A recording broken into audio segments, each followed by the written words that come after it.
in my circle? Who the one who be the snakes? Who gon' fold up under pressure? Who gon' understand the stakes? Who gon' wait to get their food to try to take from off my plate? Who the love? Who gon' understand I'm hurt? Who gon' love me unconditionally and try to make it work? Who gon' party once I'm gone and shed a tear once I'm in dirt? I ain't asking for too much, I'm trying to understand my worth. Welcome to the next episode of Give Me My Crown podcast. Give Me My Crown podcast. And we back at y'all with another episode to go over some hot topics that's going on around the world now. Obviously, one of the big ones that we see is the economy. Now, mixed in with the economy is kind of a wide variety of things, but as we know, a lot of things is going on now with the economy, people not getting paid, SNAP benefits, just kind of what's going on as a whole in the United States. Let's talk about it, man. You know, the other day I text you, I might have called you, because I could not believe this statistic I heard the other day. It was wild. One of every 8 Americans is on SNAP. Yeah. To me, man, it hurt my heart. I thought Americans were doing better than what we are. Yeah, that is kind of high because I think the actual percentage is like 12%, but that still equals out to about 1 in 8. So it is it's crazy because I know when you text me the other day, because I didn't really think about it. When you text me the other day, I'm starting to think, I'm like, that's a lot of people. Yes, man. So it's definitely crazy. But it makes you, are people doing it? It makes you look at things in a little different perspective. Are people doing that bad, or are some people taking advantage of the system, which is kind of flexing the numbers a little bit? Okay, I'm gonna ask a question. All right, let's say people are taking advantage of the system. Mm-hmm. What percentage you think is taking advantage, half, a quarter? Either way, to me, the number's still really high.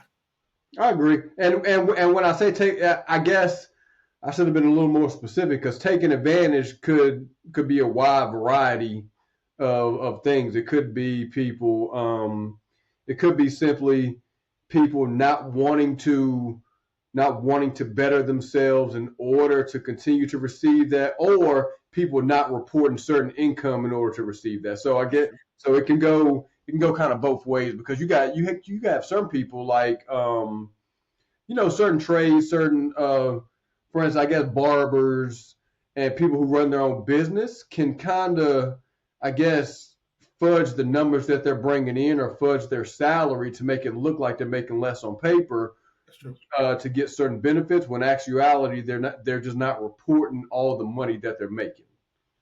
That's true. But like I say, even if they fudging the numbers and they getting benefits, it's still high. And let me say this for anybody who thinks this. I personally have not been on it, but my mother was on SNAP and government assistance. So we rose above it. We worked through it. So I'm not looking down or saying it's bad. I'm saying that's a high rate. Like, Yeah. And job openings and stuff like that. I'm like, why is it so high? Yeah, and I agree. Like what you say, it's not talking down on anybody because I do believe some people do actually need them in order to help them get through. Because everybody hits pitfalls, everybody hits certain situations, certain things happen to everyone, and not everybody can overcome every situation as easy as the next person. So I do think that there are a lot of people that actually need them, but there are some people like you just said. There's some. You can overcome it. There's some people that 100% can overcome it. Now, if something happened to you, such as you have a disability or something like that, that forces you not to be able to work, that's one thing. But when it's a choice rather than a circumstance, I think that's where the lines get crossed and where a lot of people have issues with it. And I think we both agree the system needs to be revamped. Yes. The question is, how do we revamp a system that's been this way for, it feels like 100 years now? Yeah. But I think at some point we have to have a revamp of government assistance and how it is funded and how it's dispersed. I agree because I do think if you have a if you revamp the system, you may have more people coming off of government assistance. But I think as a whole, as a country, we would be doing better because it essentially forces your hand to go and do something else or to find other means. Yes. Yes. So I don't think it would necessarily be a bad thing. At first, a lot of people may look at it as a bad thing, just from especially if they're used to living a certain way, and then all of a sudden you kind of tweak that or change that, and they're forced to do other things. I think it can. I think a lot of people will look at it as a bad way at first, but I think in the long run, as a country, as a people, as a community, I think it can help us prosper and help Yep. us do a lot better things. I agree. Anything else you want to touch on besides SNAP or besides the government assistance? No, I mean at this point, I'm waiting on. I guess if you're talking about the economy as a whole, Yes. obviously we know right now crypto is fluctuating. And now. Um, at this point, I'm waiting. Apparently, there's supposed to be some big announcements coming out. Some big is supposed to happen before the end of the year, is what I'm hearing. Do I know that for sure? No, because crypto, obviously, as we know, crypto, unlike the stock market, is very volatile. Yes. So a lot of times we don't know what it's going to do. We can make predictions. Other people make predictions based on what they're hearing, what they're seeing. Certain people that's getting hired, what interest rates are doing, things like that. And I think now it can be. I think now we can. It's a little more predictable because some of it is like if you look at Bitcoin and some other ones that's is actually used or has use worldwide. I Yep. think we can look at those and kind of say, because if you look at the stock market or the crypto as a whole, I think it kind of gauges itself as a whole off of what Bitcoin is doing for That's the most true. part. And it's been teased for years that this like these coins are gonna break outside of Bitcoin, but for the most part, everything goes as it goes. Yes. I was gonna say this while you were talking, so I started smiling early. We were talking about the crypto market. We also can say um, who's been pardoned. It's talking about a big announcement, like things start to line up. Certain things have to happen for crypto to really pop. Yes. Because what's I don't remember the guy's name that was pardoned. I know he's a big crypto guy. The CEO of Binance. Binance, yes, which is huge because Yes. um, obviously back in the day we used to be able to use Binance here in Yes. the United States. The Wild Wild West boy. Yes, and then it because Binance allows you to buy a lot more crypto that other platforms don't allow. And then Binance kind of changed where the regular Binance you could not use that in the United States. You had to use Binance.us. Yep. Where then Binance.us got changed, and because here in North Carolina Yeah. we can't use Binance.us. Because I remember one day I called you, I got a message on Binance US saying essentially, hey, if you have money in your account after this day, you won't be able to access it. You'll be locked out of your account. So I contacted you. I'm like, yo, if you got any money in Binance US, get it out because essentially we won't be able to use it in North Carolina. So I do think that is a huge win because, like I said, Binance there's a lot of stuff on there that you used to can buy that you couldn't buy on any other platform. Because some other platforms you have to jump through hoops and Yep. have to go through Five, 6 or 7 six. different channels just to buy one crypto, whereas Binance you used to could just go straight in and buy that certain crypto. Now are still some where you have to go through multiple channels to buy. You have to buy this to buy that to use that to buy this, then use that to buy this, and then log on to another platform to use what you just bought to buy this. So it's crazy. And then once you buy it, you have to then transfer it to another platform to be able to see it. It ain't that bad no more, Antonio. It ain't. I I mean, mean, it's got a little bit better. It's down about 3 or 4 steps versus 7 to 8. yeah, but back in the day, shoot, Yeah, you had to jump through hoops just to buy you a crypto. did. Yep. Um, But I think that's big. Like I said, I'm hoping by the end of the year we get some announcements of some certain stuff that's going to happen. Yeah. Certain cryptos. I've been hearing about certain cryptos to keep your eye on. I don't know enough. I don't know enough about the prediction to name them on here, so I'm not going to do that. But I've been hearing a lot about certain cryptos, and I've been buying certain cryptos that I've been hearing about just in case, obviously, they do decide to pop. And then I noticed one thing, like ISO 222. I mean, you can do your own research on it. It's a list of cryptocurrencies they Yes. say will enable this to happen.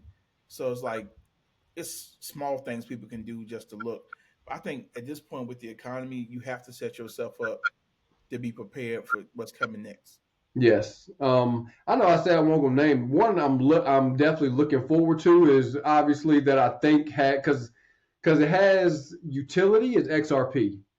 Um, Yes. XRP, obviously, it went through the court system a while ago. It was a bunch of litigation back and forth between the government and XRP. So they've kind of overcome that, and since they've overcome that, we have seen it start to go up. Now it's kind of fluctuating. It's goes up, comes down, goes up, comes down. So I'm waiting for it to hit that breakout moment. It would be nice if it could hit, or if it could take off like Bitcoin did. Will it? I don't know, but it would be nice to see that, even if it's not as much as Bitcoin. If we can just see gains like Yeah. we have seen with Bitcoin over the years, I think it will first of all make a lot of people rich. Yeah. It will make a lot of millionaires, and like I said, it's one of the few that actually has utility. I agree. Because Yep. some of them, obviously, we've talked about this before. You got a bunch of other ones, a couple meme coins and stuff like that have no utility, but all it takes is one person to say something about it, and you can make money overnight on those as Yep. well. Yeah. So I And think to it's be honest, I was just looking at some meme coins yesterday. I really was like, Yeah, I mean, because I look at the meme coins too, because like I said, a lot of them you can't really do anything with them, but yep. a lot of them, once if a certain person says something about them, then it obviously sends the value through the roof. So the reason I buy them is for that reason. Yep. Like I So said, I throw $50, 20 to 50 in a bunch of them. And yeah, plus, like with stock, you don't see 100% gain every day, correct. but it's literally a crypto every single day that pops over 100%. Yeah, and the hard part about it is hard to predict, but Yeah.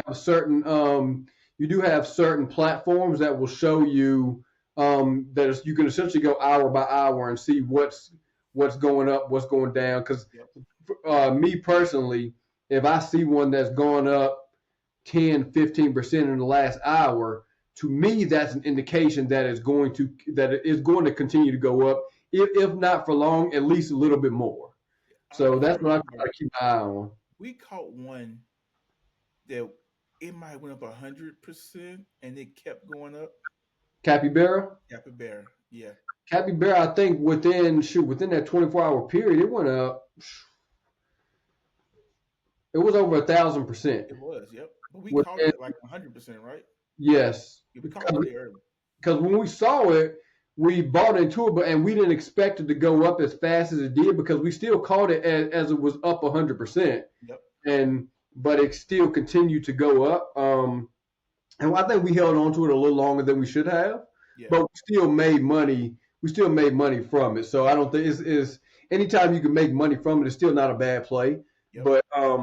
But like I said, there's different platforms out there that show you that will essentially go some will go 24 hours, some will go hour by hour. And I like the ones that go hour by hour because it allows you to see the progress over the hour and allows you to see what has happened within the past hour, where you can kind of predict what's going to happen in the future.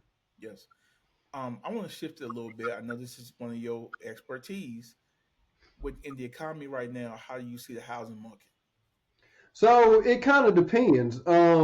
It really depends on who you talk to, because you do see houses sitting longer now, but a lot of people are still getting asking price or close to asking price, Whereas if you have some that are sitting even longer, you have people getting you have buyers getting a deal because interest rates are starting to come down a little bit. They're still within that right around 6%, which is I say normal because I don't want to because I think a lot of people look at that 1 to 2%, 3% that we had back during COVID, and a lot of people looked at that as great interest rates. Those were great interest rates, but that was not the normal. The normal now I think is right around that 5 to 6%. If we see 4%, again that'll be great. If we see 3%, that will be excellent.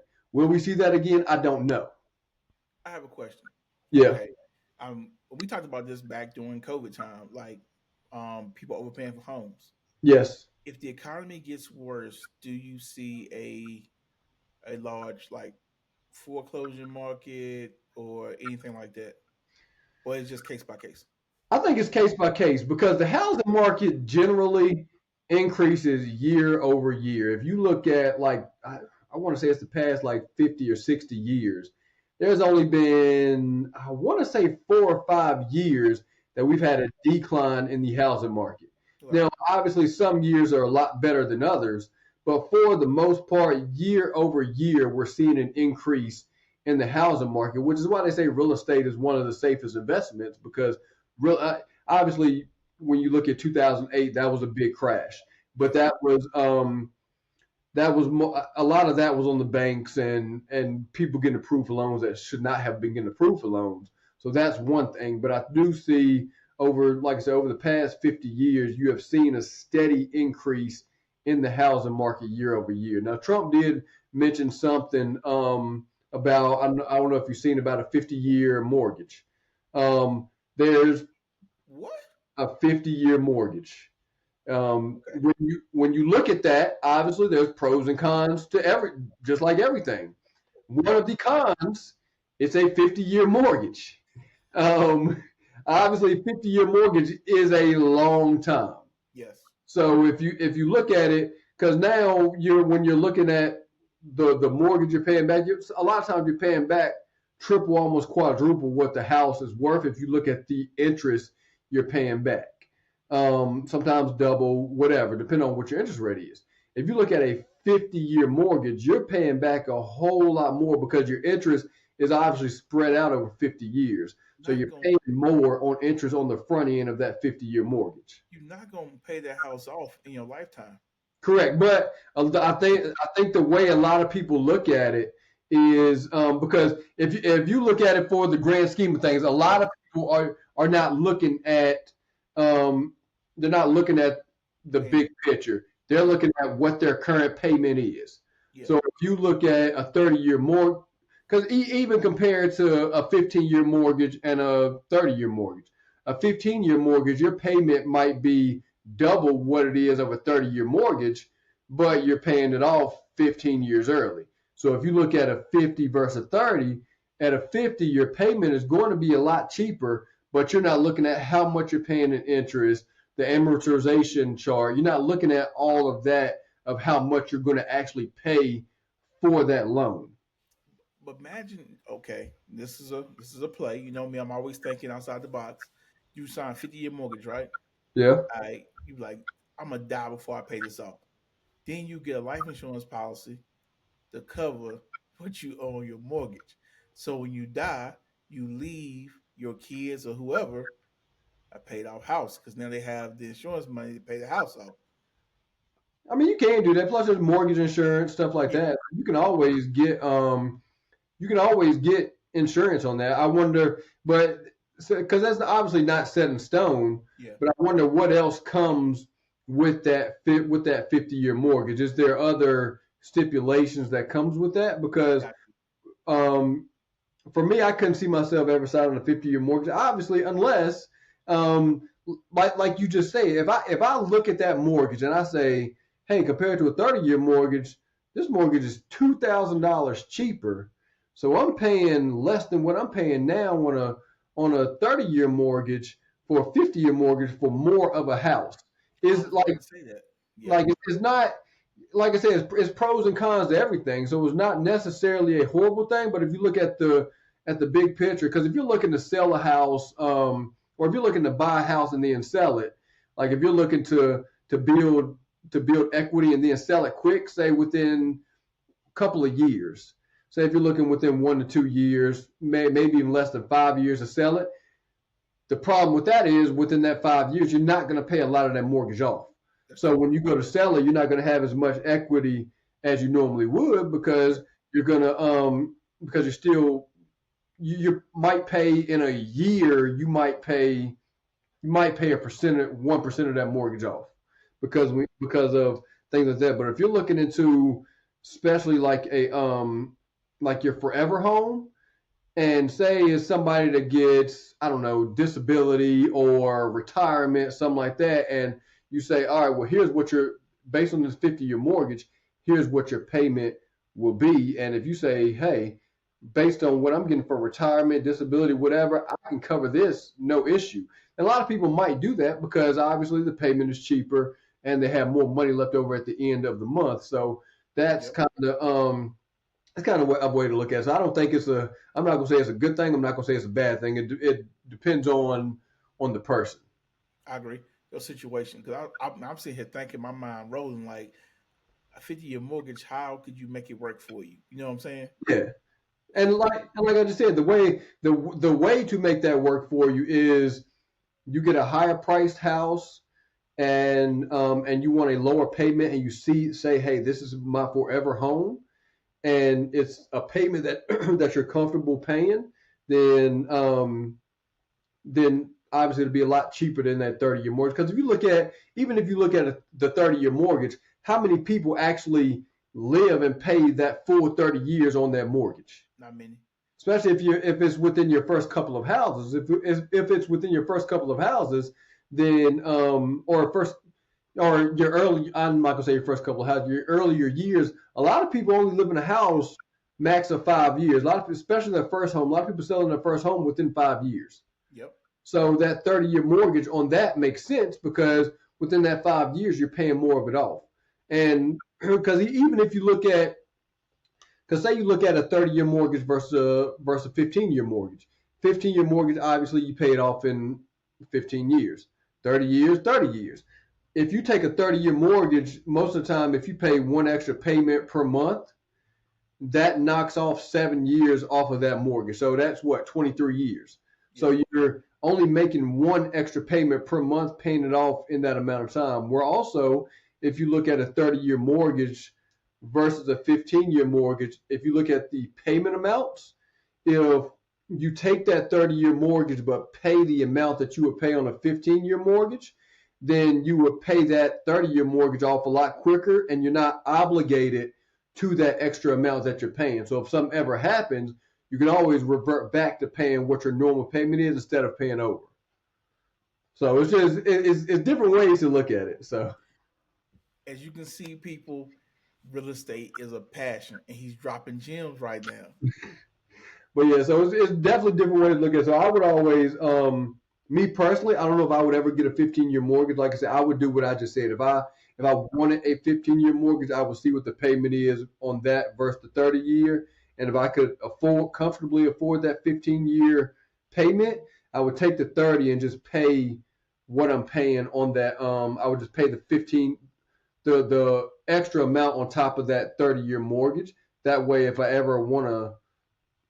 anything ever happens, I don't want to pay the extra money. I'm not obligated to do it. It's at that point by choice. Okay, got you. So hope that makes sense. Oh, it make plenty of sense, man. I'm telling you, there's some gems in there. Anything else you want to talk about with the economy?